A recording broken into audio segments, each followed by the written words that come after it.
تازه او ډیر خطرناک خبر. سلام، وخت مو په خیر. پام وکړئ د نن ورځې مهم او تازه خبر ته. د مقاومت جبهې ده. طالبانو په شمال کې د سیمه ییزو ترهګرو ځای پر ځای کول پیل کړي.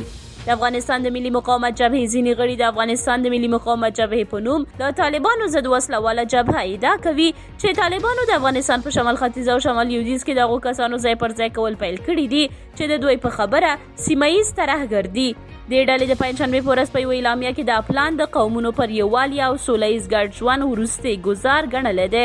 دغه جبهه ادعا کوي چې افغانستان د یوې نیابتي ډلې او د سیمه ییزو او نړیوالو ترهګرو ډلو تر اشغال لاندې دي. خو د طالبانو د حکومت ویان ذبیح الله مجاهد په دې وروستیو کې ازادي راډیو ته د جزئیاتو له ورکولو پرته ویلي دي چې دوی پلان لري تر څو د پاکستان د ادعاو د مخنیوي او اندېښنو په خاطر د خوست په ګډون له یو شمېر سرحدي ولایتونو څخه پاکستاني کډوال د افغانستان نورو سیمو ته انتقال کړي. مجاهد دا ونه ویل چې دا کډوال به کومو ولایتونو ته لیږدول کیږي، خو ویلي دي چې د کډوالو لپاره به د ژوند لومړنۍ اسانتیاوې برابرې شي. څو میاشتې وړاندې هم له وزیرستان څخه افغانستان په ځانګړې توګه تخار ته د وزیرستاني کډوالو د ورتګ راپورونه ورکړل شوي وو.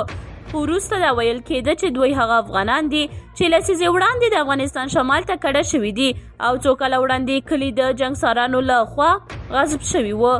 د طالبانو حکومت د دې شخړې لپاره پریکړه وکړه چې دا کلي د اصلي اوسیدونکو ته بیرته ورکړل شي او د اوسنیو اوسیدونکو لپاره د یو بل ښارګوټی جوړ شي.